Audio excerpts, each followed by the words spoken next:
Hello hi नमस्कार जय जगन्नाथ आपण मन समस्त को मोर यूट्यूब चैनल रे स्वागत।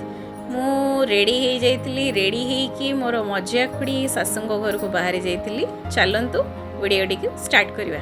खुड़ी सासू घरे पहुँची जाइली जेहेतु मु प्रथम करी घर को जाइली तो सेठी थिला रक्सी रक्सी देखिकी प्रथम प्रथम मते भोकिला तापरे बढ़िया से मिसीगला। आउ बारी रे हेतिला सजना गछ तो सजना गछ रे खुड़ी कहले चल आज बहुत बढ़िया डिशटे गोटे बनैवा सजना पत्र रे।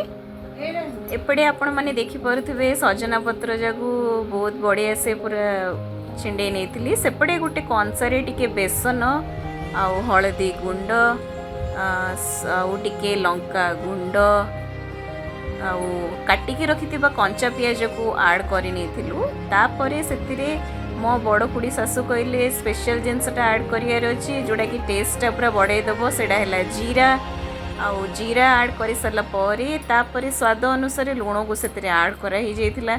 छड़ी की रखिथिबा सजना पत्र को मध्य सेटा को भलो भाबरे दी थर धोई देकी सेही पत्र को मध्य एथिरे ऐड करि नेथिलु। ऐड करि सरला परे मु खुड़ी सासू को पचारली कि आपण एटा को डिशटा करूछंती कि आपणक सीक्रेट। तो खुड़ी कहले सजना साग बरा मु बनाऊँगी आउ एडा गोटे थर तुम टेस्ट कले आर स्वादटा तुम केबे भी भूली पारबनी। सजना साग सजना डाली तो समस्ते खाइथिबे तो एमितिया भलिया सजनार बरा गोटे थर ट्राई करंतु मो खुड़ी सासुंक स्टाइल रे और निहाती भाव लाइक एंड कमेंट करिके जणेबे आपनकु केमिति लागिला। सेपटे गोटे पैन रे टिके सोरिष तेल ऐड करि नेतिलु जेहेतु ए सजना बराटा सोरिष तेल रे ही कले बहुत ही टेस्टी लगे। तो गोटे गोटे छोट छोट शेप रे नहीं कि हाथ रे गोटे गोटे करिकी एमिति पिठा साइज रो टिके टिके करिकी पके नेतिलु। पके नै कि गोटे रु 2 मिनिट टिके हिला परे ताकू आग पछ करिकी पाल्टी करि नबा। पाल्टी करि नै सला परे आपण माने देखि परथिबे बहुत ही बढ़िया भाबरे हमर सजना बरा रेडी हे सरथिला।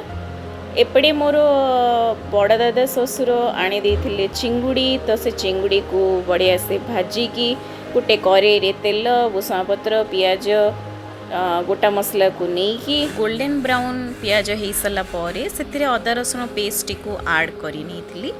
अदा रसुण पेस्ट को ऐड करि नेकी ताकू टिके हल्का चले नेथिली।